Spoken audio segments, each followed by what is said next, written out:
Après l'annonce de la non-candidature de Céleste Lett, son adjoint se lance à l'eau. Marc Zingraff veut devenir le prochain maire de Sarreguemines et se présentera donc devant les électeurs en mars 2020. Dans son programme, on retrouve la poursuite de la dynamisation du centre-ville et des quartiers.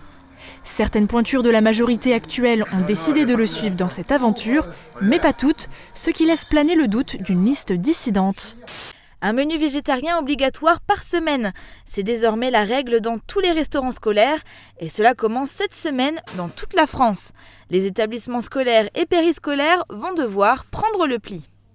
Un laboratoire de simulation pour les filles de Sarreguemines, un nouvel outil pédagogique. Il permet aux étudiants de s'exercer à la pratique des actes techniques infirmiers.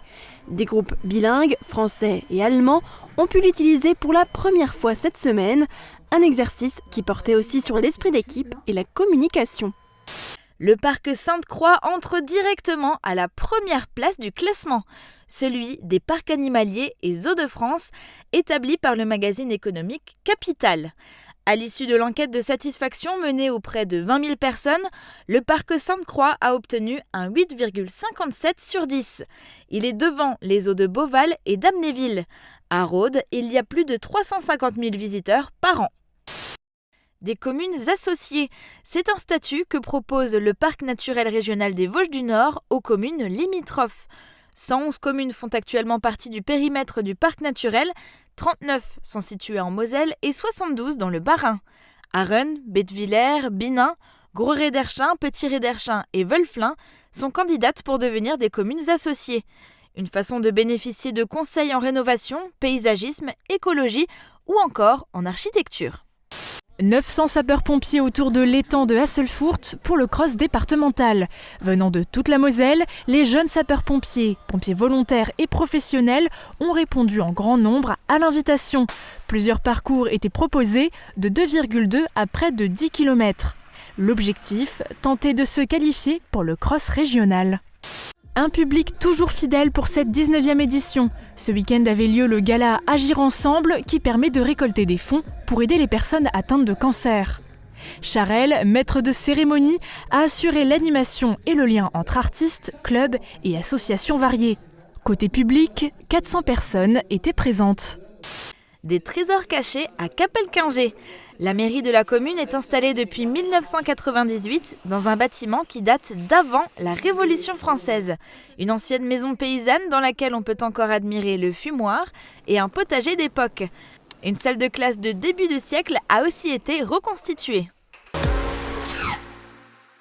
C'est le restaurant social Le Rancard qu'a choisi Thierry Humbert pour lancer officiellement sa campagne pour l'élection municipale de Forbach. Un choix qui n'est pas anodin, le premier adjoint de Laurent Kalinowski veut se positionner comme le candidat du rassemblement des forces de gauche en défendant les valeurs de progrès, de justice sociale et de solidarité. Ce jeudi donc, sur l'autoroute A4 en direction de Metz, les gendarmes ont profité d'un chantier de fauchage pour contrôler les usagers avant de les intercepter au niveau du péage de Saint-Avold. En cas d'infraction, les conducteurs se sont vus proposer une mesure alternative aux poursuites à vocation pédagogique. Du raisin, des tartines et une boisson chaude, le mardi, ces élèves peuvent désormais prendre le petit déjeuner à l'école. Un dispositif expérimental limité pour l'instant aux écoles maternelles en zone prioritaire, où environ un tiers des élèves arrivent le matin le ventre vide.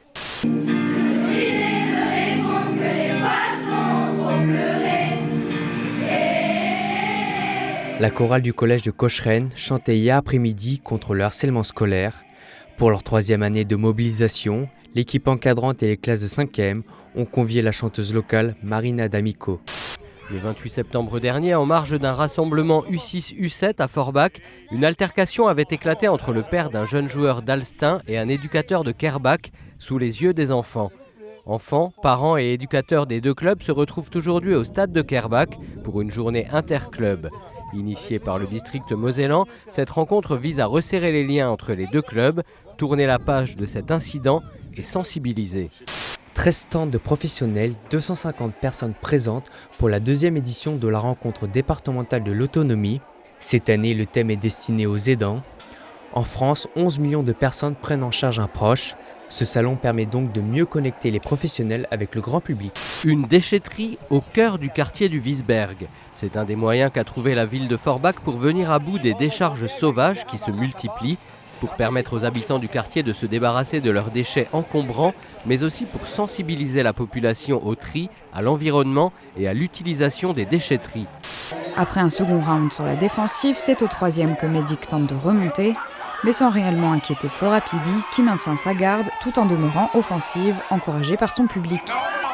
C'est lors du quatrième et dernier round que celle-ci s'impose 40-36, sous les cris de joie de ses supporters. Poursuivre la coopération franco-allemande en matière d'éducation artistique et culturelle, c'est l'objectif de la convention signée hier au Carreau par la ministre de l'Éducation et de la Culture du Land de Sarre, la directrice régionale des affaires culturelles et le directeur académique des services de l'éducation nationale de la Moselle.